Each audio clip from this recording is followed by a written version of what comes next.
Hello，各位朋友，大家好，我是美国加州临床心理师 Caitlin， 欢迎来到我的频道。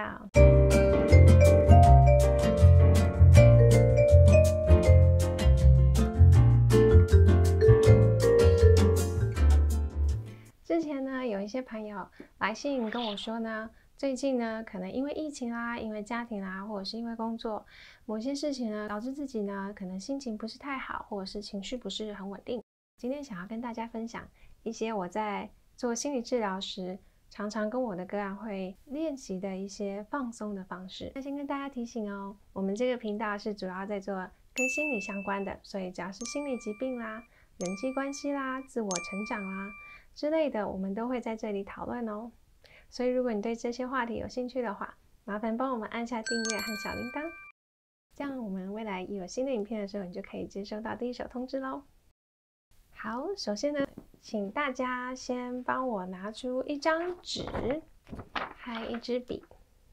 那我们在这张纸的正中间呢，画下一个圆圈，然后呢，上面写下让你觉得烦恼的这件事，可以是非常的概略的，例如说小孩，又或者是说工作，或者是因为明天要上台演讲，害怕担心自己做不好之类的，先把这整个大事情的大概写在中间。那好了之后呢，接下来把我们关于这件事情所有的想法、情绪、感受，全部都写在圆圈外头。例如说，我觉得很烦，我觉得很生气，我觉得很挫折，我觉得自己怎么可以这么的没有用，常常觉得自己很失败，我不太确定我自己能不能做得好，我很担心自己不是一个好妈妈，我不是一个好学生，我不是一个好员工，我很害怕我会不会就因为这样被辞职了，那如果我的工作没了，未来怎么办？其他人会不会怎么看我呢？我的先生会不会觉得我很失败呢？压力要他全部都把它写下来 ，OK？ 那如果你已经写好了的话呢，帮我们把这张纸放到旁边，然后呢，接下来我们要试着做放松练习了。在我们开始之前呢，想跟大家讨论一下，为什么要做这样子的一个放松练习呢？其实呢，有没有想过，当我们在紧张、难过、生气，有一些强烈的情绪的时候呢，我们身体就会有一些反应。举例来说，如果我明天要上台做一场演讲，然后是上千万人的演讲，我觉得非常的紧张，我从来没有到过这么大的场所，所以我会不自觉的紧张。当我一开始紧张的时候，可能我的胃就会有那种缩起来的感觉，甚至觉得胃酸很多，吃都吃不下饭。那又或者是呢，当我遇到某些人的时候呢，我会觉得特别的紧张，我不知道该怎么跟他们说话，然后我会开始觉得手心在发汗了，又或者是觉得口干舌燥，说不出话来，又或者是非常的生气，甚至有的时候我们会气到发抖，全身发热，这些都是我们的身体因为我们的情绪而产生出来的反应。那我们之所以会有这样子的一些反应呢，其实就是跟我们大脑怎么样解读这个事件有关。我们大脑告诉我们，天哪，这件事情很糟糕，那我们的大脑呢就会传递这样子的讯息给我们的身体，我们的身体就会自动去做出反应。相对如果我们大脑告诉我们说，我现在肚子饿了，你的身体呢就会开始有一个反应，就是胃会开始搅动，那或者是说你的胃开始搅动，告诉你的大脑，我这样子是肚子饿了，你的大脑就会告诉你的其他部分的身体说，那我们该去找吃的，然后你的脚就会开始咚咚咚咚咚走到厨房里头去开始找吃的。这些都是我们身体跟我们的大脑有一个连结的部分，它就会影响我们的情绪。所以如果我们能够透过我们的身体的部位的放松呢，我们就有办法传达另外一个讯息来告诉我们的大脑，这件事情其实没有你想象中的这么可怕，其实是还好的。那我们就可以从后台来控制我们的大脑，让我们大脑有不同的解读，然后我们就会有不同的情绪。那我们就来试试看吧。首先，如果是坐着的话呢，可以让自己选择一个比较放松的方式坐着。那如果说呢，你有一个场地，然后想要躺着的话，也可以像我一样铺个瑜伽垫或者是一个毛毯在地上。然后如果可以的话呢，也可以帮自己准备一个毛巾或毛毯，可以盖在肚子上。OK， 那我们接下来就来练习喽。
或者是你可以开始慢慢的动一下你的手指，动一下你的脚趾头，再慢慢的张开你的眼睛。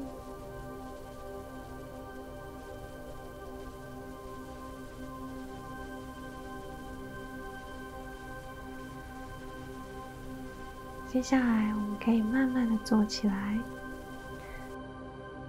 如果你是躺着的，我们可以先用慢慢的转身的部分，转到侧身，然后手掌放在地板上，让自己慢慢的支撑起来，这样我们身体比较不会受伤。好，那接下来我们一样回到一开始的位置，然后我们再拿回原来的这一张纸，把它翻到背面。我们再重新想一想刚才写下的这件事情，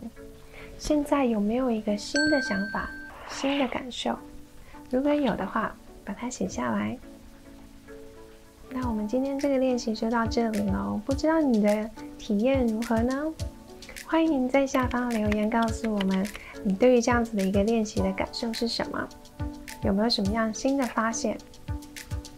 那如果你对于这样子的练习有兴趣，想要多学习的话，也欢迎在下面留言，让我们知道哦。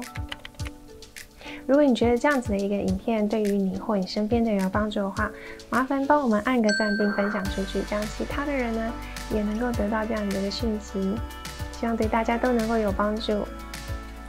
最后希望大家都能够平安健康，并且不要忘记了帮我们按下订阅还有小铃铛，这样我们未来有新的影片的时候，你就可以收到通知了。我们下一次见，拜拜。